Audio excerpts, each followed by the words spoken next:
Genutė Vaverienė nominuojama už įspūdingą tarptautinį karjeros šuolį. Iki 2011 metų pabaigos ji buvo atsakinga už kokybės valdymą Royal Unibrew Baltic, dabar gyvena ir dirba Švedijoje, tarptautinės kokybės valdymo direktorės pozicijoje Oriflame įmonėje. Genutė sako, jog tik judėdamas į priekį gali atrasti dalykus, kurių kartais net neįsivaizdavai esant. Man visada gyvenime sekėsi sutikti žmonės, kurie buvo stiprios asmenybės ir jie paliko gilų pėdsaką mano gyvenime. Sąrašas ilgas, tačiau labiausiai dėkinga visgi esu savo vyrui, mylimam, Gintarui. Aš be savo šeimos neįsivaizduoju karjeros. Jie ir mano stimulas, jie ir mano tikrasis džiaugsmas. Taip pat už savo sėkmingą karjerą Genutė Vaverienė yra dėkinga ir BMI. BMI buvo mano kelias iš regioninės pozicijos į pasaulinę poziciją. Ir BMI mokyklos vadovai, taip pat kaip ir profesoriai, dėstytojai gali paliudyti, kad pirmasis mano prisilietimas prie kosmetikos pramonės subtilybių įvyko būtent BMI. Nominantė įsitikinusi, jog svajoti negalima, o netgi būtina. Kad gyvenimas atneštų sėkmę, pirmiausia reikia turėti svajonę, kurią įgyvendinti padės kryptingas ir pastovus darbas.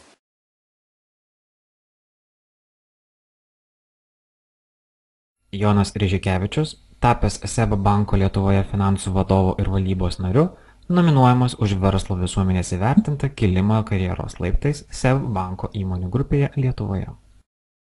Nominantas sako, jog siekiant karjeros jam negalioja posakis gerais norais tik pragaras grįstas, tačiau visuomet vadovaujasi posakiu skubos darbą velnias veja.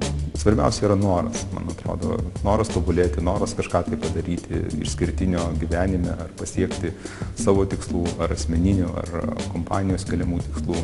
Karjeros negalima padaryti greitai, man atrodo, ir tik tai su laiku, su tam tikrai atsirandančia patirtimi gali atrasti tuos dalykus, kuriuos nebūtinai atrasi vadovėlyje.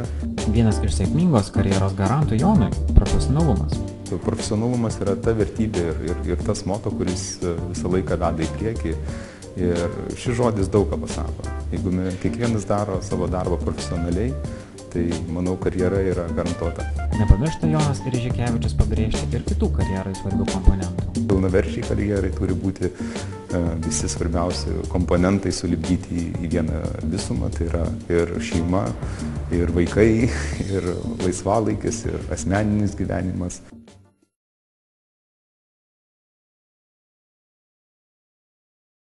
Aurimas Klimas nominuojamas už didelį tarptautinį žingsnį organizacijoje Philip Morris. Ar galėtumėte patikėti, jog Aurimo karjera prasidėjo ne kur kitur, o greito maisto restorano virtuvėje?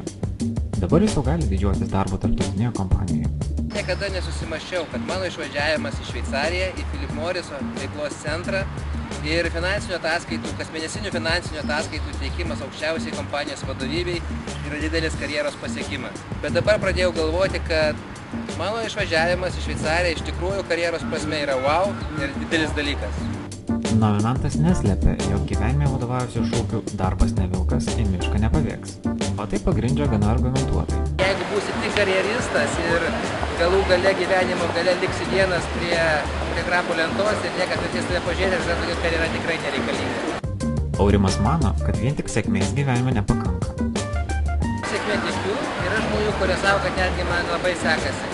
Bet aš manau, kad vien tik sėkmė čia nieko dėta.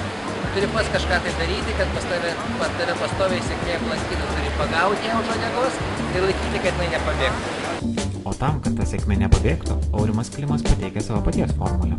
Pirmas yra užsispyrimas, antras yra smalsumas, trečias yra networkinimasis, ketvirtas yra networkinimasis ir penktas yra networkinimasis.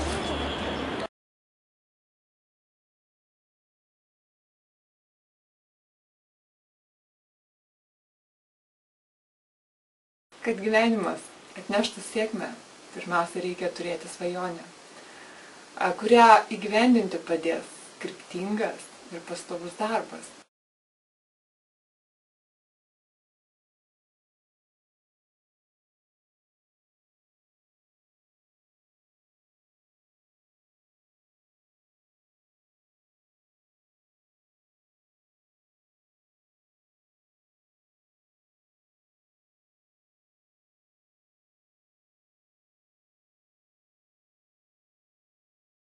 Linas Petrukaitis ir Tomas Gedminas nominuojami už sėkmingą restorano Kitchen Vilniuje ir Nidoje idėją. Per labai trumpą laiką restoranas tapo viena populiariausių vietų mieste, kuri TripAdvisor buvo įvertinta 14 vieta iš 153 Vilniaus restoranų. Dar 2011 m. pavasarį jauni, kūrybiškos sielos ir kupini optimizmo Tomas ir Linas atidarė Kitchen restoraną, kuris akimirksniu tapo viena populiariausių vietų sostinės širdyje Vilniaus senamiestyje. Nominantai nebejoja, jog kantrybė, užsispyrimas ir liaudiškai tariant darbas iš dūšios buvo jų sėkmingo projekto garantas. Jaunųjų verslininkų šūkis – mažiau kalbų, daugiau darbų. Tiek Tomas, tiek ir Linas yra įsitikinę, jog kalbėti apie save ir savo verslą jiems nėra reikalo. Mat Kitchen restorane gaminami patiekalai yra iškalbingesni, o tuo gali įsitikinti kiekvienas.